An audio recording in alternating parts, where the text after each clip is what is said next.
and he gets kicked out for some shit. And I'm livid because he get kicked out of the game. He leaves me out there by myself because Scottie's not playing. Dennis knew he fucked up. He knew he screwed up. I hear someone knocking on my door, the hotel. Now, Dennis never comes in my room. And he comes and says, man, you got an extra cigar. He didn't say apology. He didn't say anything. But by him coming to my room, it was his way of saying, look, man, I fucked up. And from that point on, Dennis was straight as an arrow. Well, I didn't think it was important. I thought it was important for me to go there and win. You know, it wasn't, I don't have to have a job to speak to people. My job is to correlate and understand how people work and do one thing and make people believe to the fact that you belong there. Dennis Rodman, an NBA Hall of Famer, never truly fit in with the Chicago Bulls, and the secrets he's revealing about those championship teams are shocking. For 3 years, the most iconic trio in basketball history barely spoke to each other off the court. Imagine this. The Bulls won 3 consecutive championships from 1996 to 1998, and during that time, the trio of Michael Jordan, Scottie Pippen, and Rodman existed in complete isolation. While the world saw them celebrating together, spraying champagne, and dominating the league, off the court, they were practically strangers, all wearing the same uniform. But here's where it gets fascinating. Rodman didn't see this as a problem. He saw it as his superpower. To understand why, we need to look deeper into Rodman's life. Born in 1961 in Trenton, New Jersey, Dennis grew up in Oak Cliff, Dallas, after his father left when he was just 3. His mother, Shirley, worked multiple jobs to keep the family afloat. Kicked out of the house as a teenager, Dennis learned the hard way. Survival meant being self-reliant. This wasn't teenage rebellion, it was a survival mechanism. Abandoned and struggling financially, Rodman became emotionally self-sufficient. So, when general manager Jerry Krause brought him to the Bulls in 1995, he simply applied the same mindset that had helped him survive. But there's more to it than just keeping emotional walls up. Rodman's isolation actually turned him into an even better player, and he knew it. While Jordan and Pippen spent time bonding over golf games and dinners, Rodman would be in empty gyms hours after midnight, studying the ball's trajectory. He'd count the spins on every shot, memorize the release point for each player, and analyze where each miss would land. His obsession with rebounding became a science. At just 6'6" in a league full of towering giants, Rodman averaged 13.1 rebounds per game throughout his career, leading the league in rebounding for 7 straight seasons. His approach wasn't based on luck or athleticism, it was the result of meticulous preparation, something his teammates never saw because he worked alone. Rodman wasn't just obsessing over basketball, he was studying his teammates too. Not through conversations, but through observation. While most players relied on chatting and bonding to understand each other, Rodman observed their behavior in silence. He learned their habits, preferences, and patterns just by watching, not talking. This method made him the ultimate complementary player. He knew exactly where Jordan wanted the ball in clutch moments. He instinctively understood Pippen's defensive rotations. He anticipated Steve Kerr's three-point shots before Kerr himself knew he'd take them.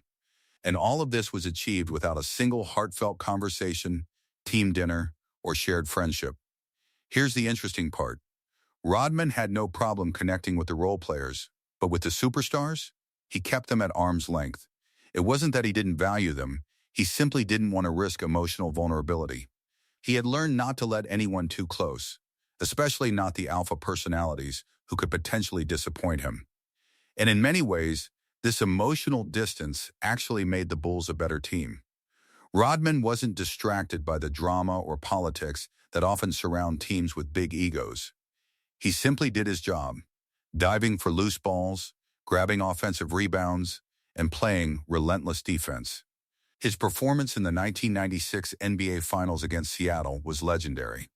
In Game 2 and Game 6, he grabbed 20 and 19 rebounds, respectively, including 11 offensive boards in each game, tying an NBA Finals record.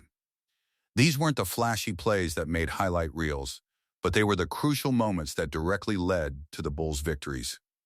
And he did it all without saying a word to his Hall of Fame teammates. The Bulls' record-setting 72-10 regular season in 1996 becomes even more remarkable when you realize it was achieved by a team of three superstars who barely spoke off the court. Jordan delivered the scoring and leadership. Pippen brought his all-around play and defense. Rodman brought rebounds and energy. No drama, no egos, just results. But this arrangement came at a personal cost for Rodman. His emotional isolation wasn't just a basketball tactic, it was rooted in a lifetime of trauma. After coach Chuck Daly left Detroit in 1992, Rodman said it felt like losing his father. Daly had been the father figure who accepted him, and after that loss, Rodman vowed never to allow himself to be that vulnerable again. When he came to Chicago, his walls were up, and they were thick. Coach Phil Jackson, along with assistant Tex Winter, understood this better than anyone. When Rodman refused to apologize to Pippen for past playoff tensions, Jackson simply asked, "Do you want to play for the Bulls?" Jackson didn't need Rodman to be friends with his teammates. He just needed him to respect the game and be committed to winning. That's exactly what Rodman did. For 3 years, he showed up, performed at an elite level, and helped bring home 3 championships. When the Bulls won, his teammates celebrated with him. When they lost, Rodman took responsibility. But he never pretended to be anyone he wasn't. This dynamic, acceptance without intimacy, might just be the most mature relationship in sports history. The Bulls didn't need Rodman to be their friend. They needed him to be a teammate. And that's exactly what he delivered. The results spoke for themselves. 3 straight championships, 7 consecutive rebounding titles, a Hall of Fame career built on doing exactly what he promised, making people believe he belonged through his performance alone. Even Michael Jordan, known for demanding emotional loyalty, respected Rodman's boundaries. "Dennis is one of the smartest guys I played with," Jordan said. "He understood defensive strategy with all the rotations, and he had no limits in terms of what he does. His dress doesn't bother me, his hair doesn't bother me. The most telling part? Jordan never mentioned wanting a deeper relationship with Rodman. He understood that greatness doesn't always come from close relationships. Sometimes it comes from simply showing up, doing your job, and respecting the game." Today, decades later, as seen in The Last Dance and other retrospectives, Rodman's emotional distance has softened. But even this reconciliation happened on his terms, after years of personal growth and healing. He never compromised his boundaries for the sake of team chemistry. And in a strange way, that actually made the team better. The lesson here isn't that teams should avoid close relationships. It's that greatness comes in many forms. Sometimes, the most valuable teammate is the one who simply shows up, does their job without fanfare, and asks for nothing more than professional respect in return. Dennis Rodman never fit in with the Bulls because he never tried to. Instead, he found a way to belong without truly belonging, contributing without connecting, and helping to build one of the greatest dynasties in sports history while remaining completely true to himself. That might just be the most Dennis Rodman thing of all.